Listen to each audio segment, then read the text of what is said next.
सलाम, नमस्ते, सत श्री अकाल। मैं हूं रजा और आप देख रहे हैं दोस्तों रजाग्राफी। आखिरकार चीन को सबसे बड़ा फायदा तालिबान से दोस्ती करने का मिल ही गया। जी हां दोस्तों, आपको बता दूं कि अब इतिहास में लिखा जाएगा कि चीन ने ही सबसे पहले तालिबान के साथ बिजनेस शुरू किया था। तालिबान की सरकार बनने के बाद सबसे पहला और सबसे बड़ा देश, बड़े देशों में जो देश बना, जो सामने निकल के आया, वो है चीन, जिसने तालिबान को सपोर्ट किया। पूरी दुनिया ने इसकी आलोचना करी, लेकिन चीन पूरी तरह से तालिबान के साथ मौजूद रहा, स्टेज शेयर किया, अपने देश में आने दिया और खुद के विदेश मंत्री को अफगानिस्तान भेजा। दुनिया ये सोच नहीं पा रही थी, समझ नहीं पा रही थी कि इससे चीन को क्या फायदा है, लेकिन अब चीन को जो फायदे मिलने वाले हैं वो दिखना अब शुरू हो गए हैं। यानी चीन और तालिबान की दोस्ती का पहला रंग कुछ इस तरह से दिखा कि चीन ने पहली बार तालिबान के साथ, या यूं कहूं कि तालिबान ने चीन के साथ पहली बार अपने इंपोर्ट एक्सपोर्ट बिजनेस को शुरू कर दिया है। जी हां दोस्तों, कल के दिन पहली शिपमेंट तालिबान सरकार बनने के बाद अफगानिस्तान से चीन की तरफ गई। तस्वीरों में आप देखिए, जिसको इंटरनेशनल लेवल पर देखा जा रहा है। बिलाल करीमी तालिबान के डिप्टी स्पोकमैन हैं, उन्होंने ये सारी चीज़ें बताई हैं और पूरा इसका जो है दुआ करके और रिबन काट के वो आप वीडियो में देख सकते हैं।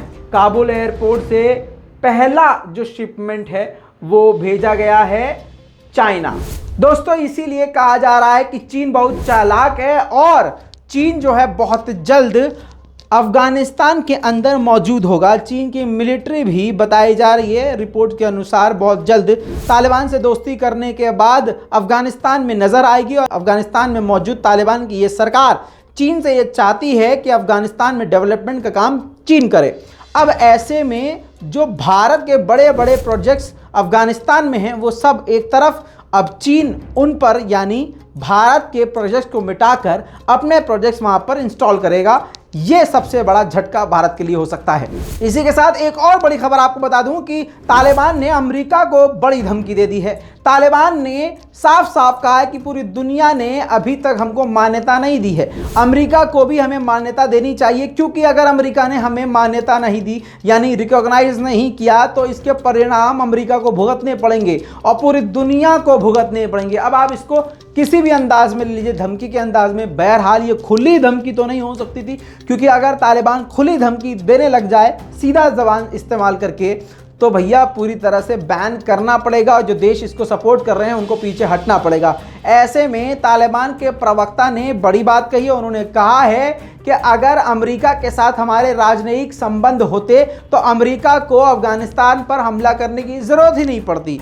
समझिए इस बात से कहना क्या चाहते हैं, न ये उस पर हमला करते न वो इस पर हमला करते, बैठकर बातचीत से मामले को निपटाया जा सकता था। ऐसा अब ये बात कही जा रही है तालिबान के प्रवक्ता के द्वारा, जो कि अपने में ही बड़ी बात है और ये सीधा सीधा अब अमेरिका के लिए चेतावनी है। दोस्तों, हैबतुल्लाह अखुंदजादा तालिबान का सबसे खूंखार लड़ाकू सुप्रीम लीडर हैं, जिनको आप नहीं जानते तो आपको तस्वीर में दिखा रहा हूं। 2016 में तालिबान का इनको हेड बनाया गया था, तब से लेकर अब तक ये हेड हैं। और आपको बता दूं कि ये तालिबान में एक किसी फाइटर की तरह नहीं है, एक आलिम दीन की नज़र से देखा जाता है, मौलवी की नज़र से देखा जाता है। और ये तालिबान की तरफ से हमेशा से 2016 से ही फतवे जारी करते आए हैं और इनका मकसद बताया जाता है कि ये कहते हैं कि मेरा मकसद ये है कि पूरी दुनिया में, पूरे अफगानिस्तान में इस्लामी कानून नाफिज किया जा सके। आपको बता दूं कि इनके मरने की खबर चल रही थी, जिससे तालिबान को बताया जाता बड़ा झटका है, लेकिन अब काफ़ी समय के बाद इनकी तस्वीर और ऑडियो सामने आई है और ये इस्लामिक प्रोग्राम में किसी मदरसे के अंदर गए थे, जिसके बाद वो फ़ोटो दुनिया के सामने आ गई है। जी हाँ दोस्तों, ये तस्वीर है जो गाड़ी से निकल रहे हैं और कुछ उन्होंने कपड़ा जैसा ओढ़ा हुआ है। बताया जा रहा है ये ही हैं हैबतुल्लाह अखुंदजादे। जी हाँ दोस्तों, अब ये फ़ोटो पूरी दुनिया में वायरल हो चुकी है और इस बात को तालिबान ने कंफर्म कर दिया है कि हैबतुल्लाह जिंदा हैं। दोस्तों, तुर्कमेनिस्तान के फॉरेन मिनिस्टर तालिबान आए यानी अफगानिस्तान आए और तालिबान के बड़े बड़े लीडर्स के साथ यानी प्रधानमंत्री के साथ भी मुलाकात करी है और उन्होंने ये कहा है, बात की है कि रेल प्रोजेक्ट्स को कैसे बढ़ाया जाए, इकोनॉमी को कैसे हैंडल किया जाए, मतलब बिजनेस को लेकर। आसान ज़बान में अब तुर्कमेनिस्तान भी तालिबान के साथ बातचीत कर रहा है और राजनयिक संबंध को बेहतर कर रहा है। दोस्तों 13 लोगों को तालिबान आर्मी के द्वारा अरेस्ट किया गया है। वो 13 लोगों पर तालिबान का इल्ज़ाम ये है कि जिनमें 2 महिलाएं 2 बच्चे शामिल हैं। ये 13 लोग मिलकर गाड़ियां, गहने, ये सब चीज़ें चुराया करते थे। दोस्तों दूसरी तरफ पंजशीर के लड़ाके इस वक्त बुरे हालात में, हालांकि कई जगह ये आ रहा है कि पंजशीर के लड़ाकों ने तालिबानियों को अच्छा खासा सबक सिखाया है, इस तरह के वर्डिंग्स का इस्तेमाल किया जा रहा है। लेकिन आपको बता दूं कि एक वीडियो सामने आया जिसमें पंजशीर के अफगानिस्तान के लड़ाकों का कहना है कि हमारे पास खाना नहीं, कपड़ा नहीं, कुछ भी नहीं है, लेकिन हम भूखे मर जाएंगे, लेकिन तालिबान के सामने सरेंडर नहीं करेंगे। हम तकरार खवात तारीख व सलाम। नूरे तकबीर, अल्लाहु अकबर, नूरे तकबीर, अल्लाहु अकबर, नूरे तकबीर, अल्लाहु अकबर।